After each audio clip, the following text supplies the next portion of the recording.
Olá, louvado seja nosso Senhor Jesus Cristo, para sempre seja louvado, glória ao Pai, ao Filho e ao Espírito Santo, como era no princípio, agora e sempre. Amém. Queridos irmãos e irmãs, paroquianos da nossa paróquia Nossa Senhora da Badia, Diocese de Cristalândia, graça e paz, unidos na fé, nesse dia 24 de fevereiro, nessa segunda-feira da 7ª semana do Tempo Comum, terceira semana do Saltério, nós vamos abrir o nosso coração para ouvir o Evangelho de Marcos, capítulo 9, versículos de 14 a 29.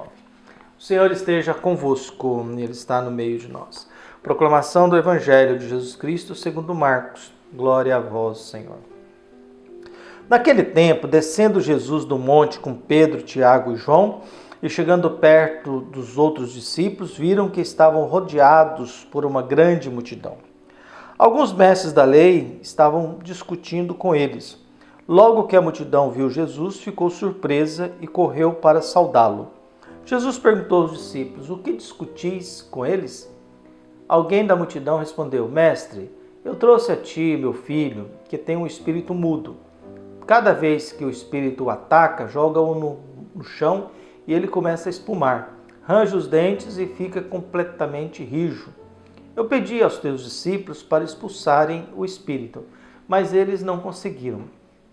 Jesus disse: "Ó geração incrédula, até quando estareis convosco?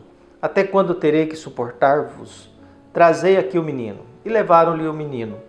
Quando o espírito já viu Jesus, sacudiu violentamente o menino, que caiu no chão e começou a rolar e a espumar pela boca. Jesus perguntou ao pai: "Desde quando ele está assim?" O pai respondeu: "Desde criança, e muitas vezes o espírito já o lançou no fogo, na água para matá-lo. Se podes fazer alguma coisa, tende piedade de nós e ajuda-nos." Jesus disse: se podes.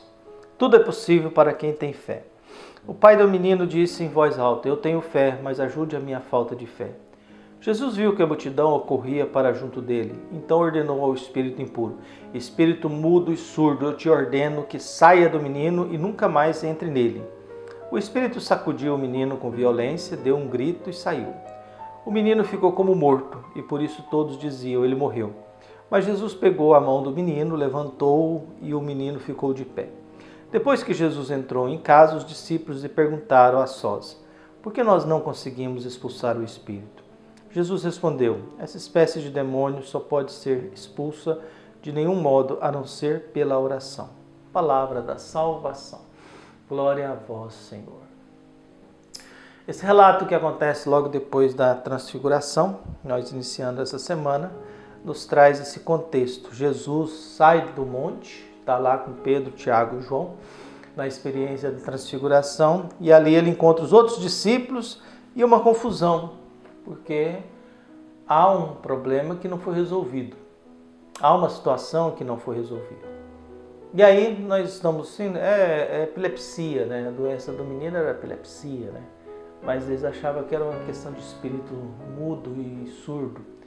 Mas o fato é que a presença de Jesus, ela vai nos curando, ela vai nos livrando.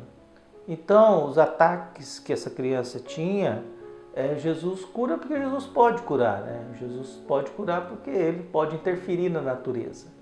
Ele, como filho de Deus, filho do homem, ele pode interferir na natureza e por isso ele cura. Ele tira o menino daquela situação e o coloca em outra situação.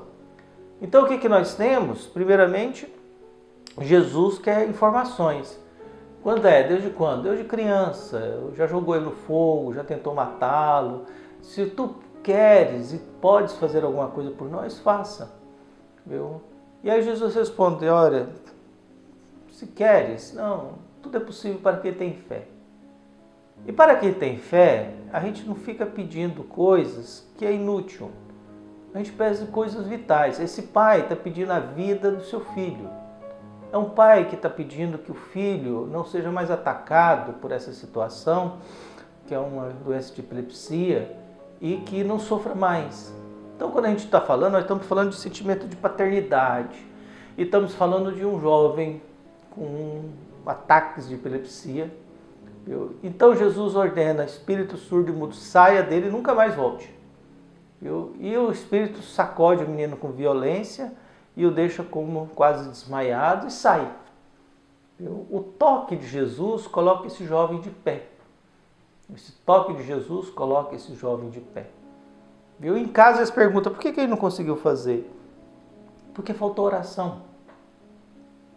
Viu? Faltou oração. Viu? Faltou fé, porque para quem tem fé tudo é possível, dentro da lógica daquilo que é o bom senso, né? Não adianta ter fé de que vai nascer cabelo na minha cabeça, porque não vai mesmo, né? Não adianta ter fé e rezar para emagrecer, que se você não controlar a alimentação e não fazer exercício, você não emagrece mesmo. Então a gente vai vivendo que Jesus foi assim, olha, a oração tira os demônios da nossa vida. Viu? A oração nos liberta, nos cura.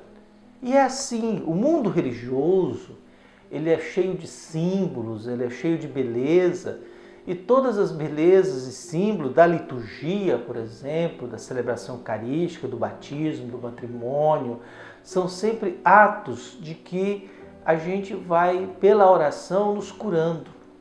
A gente vai, pela oração, trazendo coisas simbólicas para nós que revela a beleza da vida, a beleza de construir uma história, de estar aqui, de trabalhar, de fazer o bem, a beleza de dialogar com Deus, de aprender a dialogar com o próximo. E aí a gente vai sendo solidários. Nós temos um pai que está preocupado com o seu filho. Esse demônio tirou a liberdade dele de ouvir e falar. Tem muita gente hoje que não está conseguindo ouvir. E tem muita gente que está falando só bobagem, só fala besteira. Seria melhor ficar mudo, né? Então a gente vive nessa realidade sofrida e nessa realidade que a gente nem sabe muitas vezes como agir, como se comportar, o que fazer e o que não fazer, né? A gente tem o passado da gente, a gente traz esse passado, né? Coisas boas e ruins, a gente sonha com o futuro. Se a gente tem um passado é porque a gente está aqui, porque teve um passado que deu certo, né? E a gente sonha com o futuro enquanto a gente estiver por aqui. Então peçamos a Deus que nos livre dos demônios da vida, nos ensine a ouvir, nos ensine a falar e nos ensine a rezar, para que a nossa oração nos cure, para que a nossa oração nos liberte, para que a nossa oração faça bem a cada um de nós, para que cada momento que eu parar para rezar, seja um momento que eu vou expulsando aquilo que não serve para a vida e vou aprendendo alguma coisa de Deus para viver melhor o tempo e a vida que eu tenho. Um abraço, até mais.